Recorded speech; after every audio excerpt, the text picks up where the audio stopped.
Welcome English 1102 friends. This is a video, we're just going to go through one poem. It's a little bit longer though.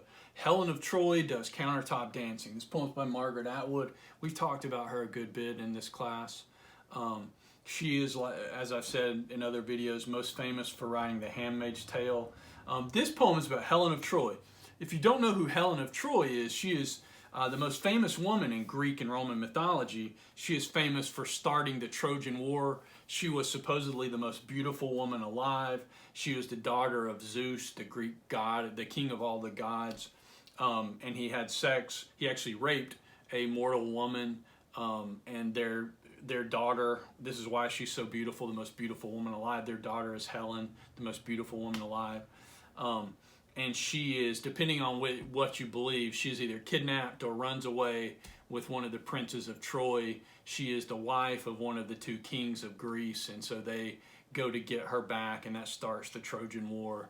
And what Helen traditionally is understood to mean in ancient Greek mythology and in the Iliad and the Odyssey and all those stories is this is the power of one beautiful woman. You know, the common expression about Helen is she had a face that launched 1,000 ships, because the 1,000 Greek ships went to go get her back and defeat Troy, which at that time was the most powerful empire in the world, or at least the Western world. And that's what this poem tries to lock into and be about as well, is that sort of what is the power of beauty? What can beauty, beauty, you can't hold it or touch it. It's not a thing. You can't have a sack of beauty or, $5 worth of beauty. But it very clearly does have power in the world. And especially women, beautiful women influence things and make people do things and convince people to do things. And that's what this poem is invested in, is this idea of what is the power of beauty and how does it work? And what she does is use a countertop dancer, a stripper, to show that power and to show like how it works in this particular way. And she starts off, the world is full of women who tell me I should be ashamed of myself if they had the chance. Quit dancing, get some self-respect and a day job. So she immediately starts off with being disrespected, and this idea, all these other women will be like, oh, you're just degrading yourself. Right. And minimum wage and varicose veins, standing in one place for 8 hours behind a glass counter bundled up to the neck, instead of naked as a meat sandwich. Selling gloves or something instead of what I do sell. And that's, you can feel the poem already getting at that, what I do sell, what do I sell, what value do I give, why do people give me their money. You have to have talent to peddle a thing so nebulous and without material form. And here's what she's saying, you have to have talent. It takes a special talent to get people to give you their money, and they don't get anything in return, anything physical, anything that they don't get to leave with you or with a part of you. Like, what they get is some kind of abstract experience, and you have to be talented to get people to give you money for that. Exploited, they'd say, yes, any way you cut it, but I have a choice of how, and I'll take the money. So what you get here is everybody's exploited. You get paid, you go to work, everybody is exploited, either your mind or your body or some combination of the two. And she's like, everybody gets exploited. This is the way I choose to be. I do give value. Like preachers, I sell vision. Like perfume ads, desire or its facsimile. And so what she's saying right here is, you have that funny line, a stripper like a preacher, but what she's saying is they're both selling the idea of something, the idea of desire, the idea of beauty, something like that. Like jokes or war, it's all in the timing. I sell men back their worst suspicion that everything's for sale and piecemeal. What she means by piecemeal is this sort of common vulgar expression of, you see these women in clubs like this, and you're thinking about body parts, not the whole person.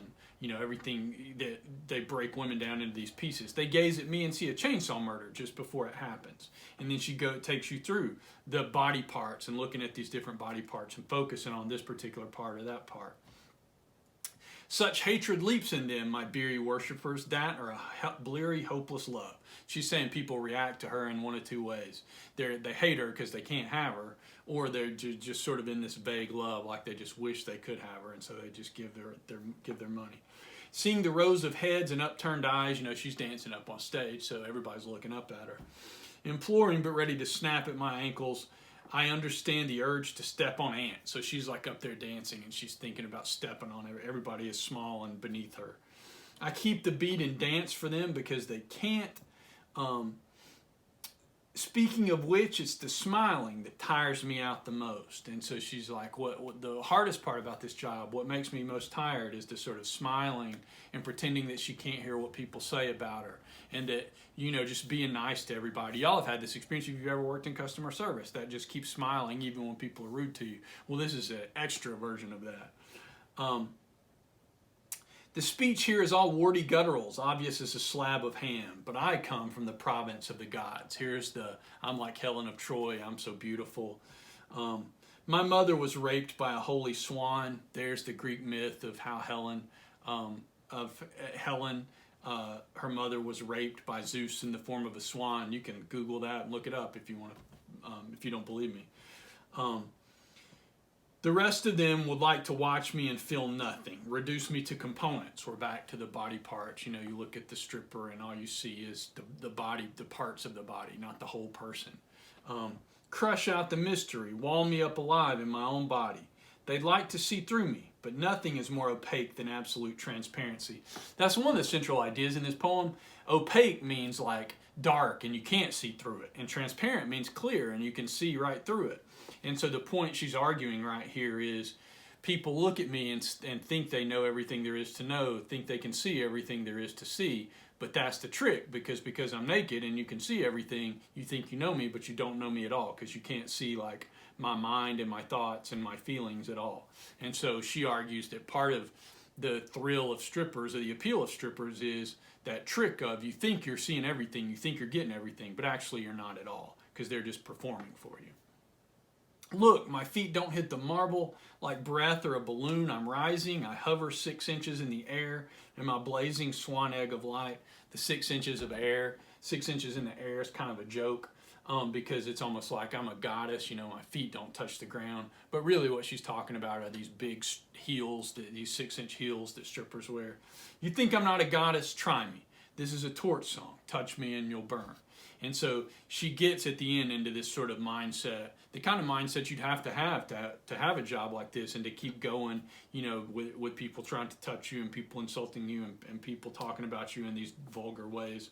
This sort of, I'm so hot, if you touch me, you'll burn, like I am a goddess, because I get people to give me money for this stuff. And there is this sort of magic and power to it, she is arguing. There is this power. You come back to the, like preachers and perfume ads, I sell desire or vision or something like that, this sort of vision of beauty and vision of sexiness and stuff like that.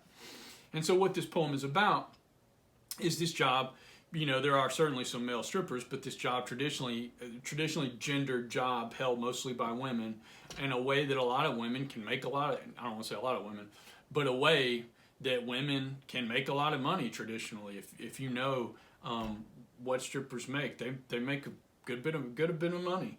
And so what she's talking about in this poem is this job that is traditionally, mostly if not completely, open to women, but what that job gives is this sort of the power of beauty and how you can use it. And so what she's trying to do in this poem is empower this woman in the way she's using her beauty.